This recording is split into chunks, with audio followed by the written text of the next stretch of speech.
All right, what's going on, guys? It's Vitalus here, and this is the second part of Tuesday. And this is where we go over and update you guys with the sharp information, the sharp report for MLB today. Go over any questions that you might have. I tweeted the link out on Twitter, so please like, share, all that fun stuff. So let's go ahead and go over the sharp information, see what is changing, any lines, any movements. Hey, what's up, James Ross? All right, so now my report, when it comes out, it gives me the top five reports for the Sharps. So I only have the top five teams. Just like all of us, if we broke down the whole card, we'd probably have 20 leans like, hey, we're going this way, we're going that way. So my report only top gives out the best five that the Sharps are on. So let's go ahead and go over those. So in the first place, I guess the number one pick for the Sharps is the Nationals at negative 115. So you have Scherzer versus Nola. So the Sharps are actually on the National side. So they think Scherzer is going to win, and the Nationals are going to take this game. So that's at negative 115, and that is at a plus 33%. So that means that the money, they're diving in on the Nationals. So take it with a grain of salt, whatever you like, but the Sharps are on the Nationals. The second game is the Reds, and I'm showing that it's jumping up very high. So at a plus 27%, that is the second game for the Sharps. It's the Reds. Now, when I told you I broke down that game with analytics, I think they're going against the Brewers. Let me double check. Yeah, so it's Brewers versus Reds. Now, when I broke down this game this morning, it was a 4-4 game. So that means anything can happen. When I have it on 4-4, 3-3, that means anything can happen, whoever makes the first mistake. Now, they're probably jumping on the Reds because you can get at a plus 116. They probably took it earlier in the morning, so they probably got it like a plus 120, 125. The Sharps always have more money than us to burn, so they're going to take risks like that. If they think it's going to be a close game, they'll take the underdog because, of course, you want that EV money back. The third game is the Angels. Now, the Angels, it was at like a plus 125. Now I'm showing that it's steaming down. It's at a plus 115 right now. I don't really know who's pitching. I really haven't looked at it. The lineups just came out. I really didn't focus on that game because I told you guys I already jumped on it at plus 125 earlier in the morning. The analytics said that the Angels were going to win.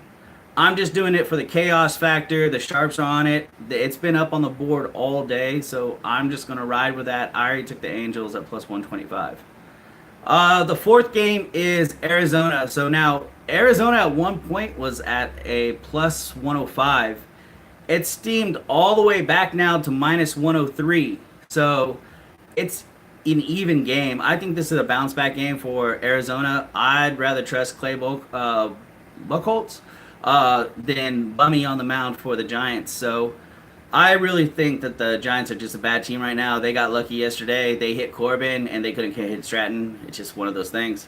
So I actually have money on the Arizona. I told you guys that already. I already took them. The next game is Baltimore at plus 115. So this is like every week in the NFL when you see that the Sharps are taking the Browns, right? They're just doing it for the plus money. And we know better. We're going to do our own research. And I don't care if they're on Baltimore or in the NFL week, if they're on the Browns every week. I'm just going to see the play and I'm just going to pass on it. I don't care. I already took the Blue Jays. So Baltimore did their thing yesterday. They surprised the Blue Jays. I think the Blue Jays come back. The Blue Jays were like a negative 135 today. So I actually have the Blue Jays. And I'm going to bet against Baltimore for the rest of the season. Every single time blindly. And I guarantee by the end of the season, I'll be plus units because they have so many losses. There's nothing that they can do. This is a horrible team, bad team. So it's like when you hear, hey, the Sharps are betting on the Browns again. Yeah, well, yeah, we know that. They're betting on the Browns every single week. Because when they hit that 1 out of 5 chance that they hit the Browns, they're going to be like, yay, we did it.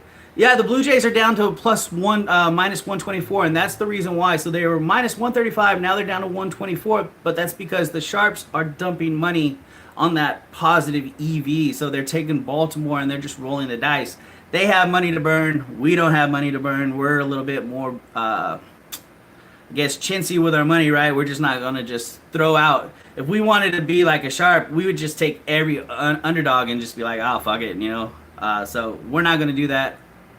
So let me go over. I'm just gonna go straight down the line. I'm just gonna look to see if I see any steams, any movements. Right now we have the Toronto Blue Jays that went down because I just told you guys that's the Sharps just jumped on that. Nationals and Phillies been the same all day, but that's because the Sharps have been on the Nationals from the start. They just think they're gonna win. White Sox and Yankees. I already told you guys I had the Yankees winning 4-2, and it hasn't really moved. I showed negative 230. We're not gonna touch that game. There's no value in that game. Milwaukee and Reds. Now I did see for a few seconds the Reds have been jumping up and climbing. I'm just gonna refresh it one second. So I have the Cincinnati Reds at plus 115, and that's, hey, Sassano, that is that game where it's 4-4. So they're just saying, hey, I'm going to roll the dice with the Reds. It should be a close game, and hopefully we win. That's what the Sharps are going to be on. I like the Reds in this situation. I'm going to double-check the lineup once we're done here. I'll probably go through it like while I have the Jimmy and Loshak show in the background. But that's it. Let's go. Somebody asked earlier what I think about the Tampa Bay Rays and the Braves. Now, I have the Rays winning. Let me just bring that game up. The Rays winning 3-2. I think the Braves are having problems hitting right now, and the Rays are surging. The Rays are surging, trying to make a push. Remember, they just like beat Boston, but Boston just doesn't care right now because they're so far in the lead. But the Rays are really surging. They won something like 7 out of 9 or something crazy. So I have the Rays actually winning this game, but there's no sharp action because the lines are too close. And when the Sharps don't feel that there's enough plus positive EV, they just stay away from certain games. So they're not even around this game, but I do show that the Rays should win. Next is Miami and Boston. Come on, the line's too crazy. We're going to stay away from that game. We're not even going to fuck with it. You know Boston's going to win. Let me see. Minnesota and Cleveland. The line's fucked up, of course. It's too high. Indians should... I think I had it at Indians winning 5-1. Next one is the Mets and Chicago. Now, this is an interesting game. I have Chicago winning by 1. It's like a 3-2 game, a 4-3 game. Angels, Ramirez starting with the Rockies. Bullpen day. Yeah. I am showing. I'm showing that they had no Ramirez pitching, and I thought he was a closer. So pretty much when that happens, it's like a bullpen day. So everyone gets 2 innings or some kind of crazy shit. Now I remember when the Blue Jays tried that community bullpen stuff. Oh, okay. Shupin Thames is out for the Brewers. Love it. I'm riding that. I love it. Riding the other team then if they're out. So I remember when the Blue Jays tried that community pitching shit, and it went horribly bad for the Blue Jays. Like every 2 innings, a new pitcher came up and they got rocked. But come on, the Blue Jays are a pretty bad team. Like they're kind of like way down at the bottom, right? They're not the Baltimore, but they still ain't good. They ain't gonna make the playoffs. So maybe this team might put something together, but I don't like that community bullshit. You know, we like to get that starting pitching, and we like them to go 6 or more innings. So let's go back to the Mets and Cubs. This is a great game. I'm showing that the line for the Mets is actually going down. So it was at plus 110. It's at plus 115 now. The Cubs are hovering around minus 125. But I'm showing the public is on the Cubs, but only by like 1%. So 69% of the bets are on the Cubs, but only 70% of the money. So only like, there's really no sharp action. They're just leaving this game alone. It's like, okay, the public's on it, and there you go. It's an interesting game, but I think, like I said, the Cubs win by 1. Then we go to, let me see, Dodgers in Texas. I have the Dodgers. It's minus 217. We're not fucking with that game. We're just, there's no value. Then we go to Oakland and Houston. Now, this is by surprise. I have the A's winning in this game, but I'm showing so much. We're at 6:38 with the starts on the Reds. I'm showing that Houston went from negative 175. The Astros went from negative 175 to minus 226. The public, everyone thinks that Charlie Morton is just going to steamroll the A's. And that's okay, I'm not going to jump in front of Astros. I'm passing on this game. I'm going to watch it because I'm an A's fan, but I'm just going to pass on it. There's no value there. If you like Astros, what are you going to do? You might be able to take the run line. They used to cover the run line all the time, and then they just kind of got like they were kind of grinding to the playoffs. So it's up to you, but I see no value in that. The next one is the Pirates and the Cardinals, and I haven't really went over this game, but I'll tell you guys what I did on this. Now, I like the Cardinals in the spot. I think the Pirates are going to have trouble hitting, and I don't like Nova on the mound for the Pirates. Now, what I did is, because remember I told you I got some information from King Rail about the WNBA. So I took the Cardinals in this slot, and I showed that they went from negative 160 to negative 166. So I took the Cardinals in this spot at negative 160, I think. Then I parlayed it with the WNBA, the Dream, and I got the Dream at +3 for like negative 130. So I have the Cardinals and the Dreams parlayed together. Now remember, if we do a parlay, we only do a 2-team parlay, and that's it, or no more. So I'm actually took that, and I'm getting a like a plus 2.5. So I think I put $40 on it, and I'm getting 85 back. So $40, I'm getting 85 back. Now, if it was just the Cardinals at minus 160, I wouldn't have took it because there's really no value in it. But I want a little WNBA action when I watch it at 5 o'clock or whatever, so that's what I did. So I took the Cardinals and the Dream +3, and I put them together. That's it. So hopefully that works out. I'll probably have to sweat out the Cardinals, you know. Then we have Detroit and KC. Like I told you guys, Detroit was a favorite at negative like 102, and now I show they're an underdog at +105. I'm a big fan of KC and Jacob Junis. Now, KC doesn't have a closer, because remember they traded Herrera a couple months back. So if you guys want, I would say KC F5. I might actually do that during the Jimmy show. I'm a big fan of Jacob Junis. I think he's the #1 prospect, and he should have been traded, and someone should have went after him. I don't care what they had to pay for him, but so I would say if you want any part of that game, Jacob Junis, KC F5. Next is Colorado Angels. I think we've spent enough on that topic. Angels Chaos Factor. I'm going to take it. Then we have Seattle and the Padres. Now here is something very strange. Seattle was negative 140 when it started the day. Now it's down to minus 115. The Sharps pounded the Padres early, and that's because King Felix is on the mound. And we all know about King Felix, right?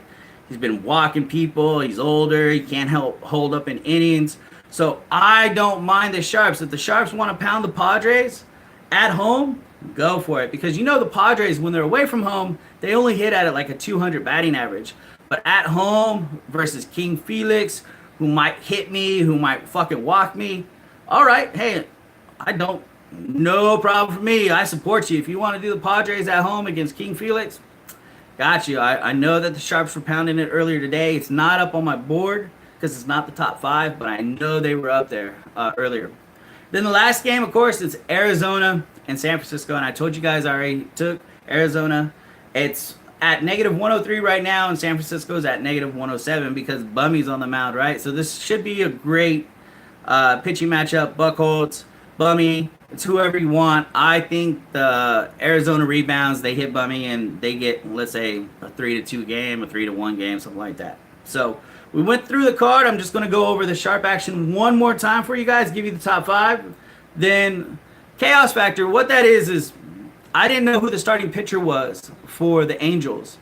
So I was just going off the game, off of analytics, batting, and all that. The Sharps are on the Angels too. So without knowing who even pitching, I did the game because I got it at a plus 125 earlier today. So I took the Angels at a plus 125. I was just rolling the dice because of my analytics said they were going to win, and the Sharps were on it. So that's why I call it the Chaos Factor, because I didn't even care who was starting pitching. I was just rolling the dice. I was just being a gambler like we do. That's it. So the top 5 again, I'm going to refresh the screen. Just go over it one more time. And then I'll let you guys get to the Jimmy and Loshak show. Number 1 spot, Washington at minus 115.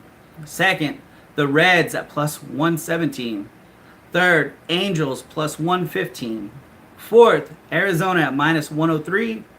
and the Dodgers at negative 217. Now remember, I'll never tell you guys to take anything over like minus 115, there's just no value in it unless I'm going to do a parlay like I did the Cardinals. So those are your top 5 sharp reports.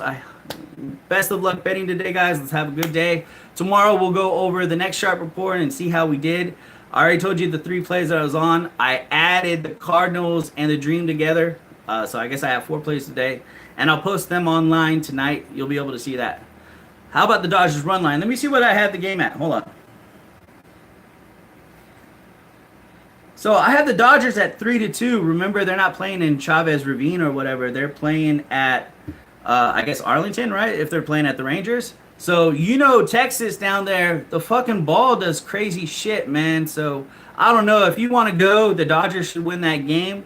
Right team launch angle and all that bullshit. But, man, in Arlington, you don't know what's going to happen to that ball, right? The humidity hits it or something. So, I don't know about the run line, man. It's up to you, but the Dodgers should win that game. So, anyways, guys, love you all. I'll talk to you later, and then we'll go over the numbers tomorrow. And it's been a lot of fun. Talk to you later.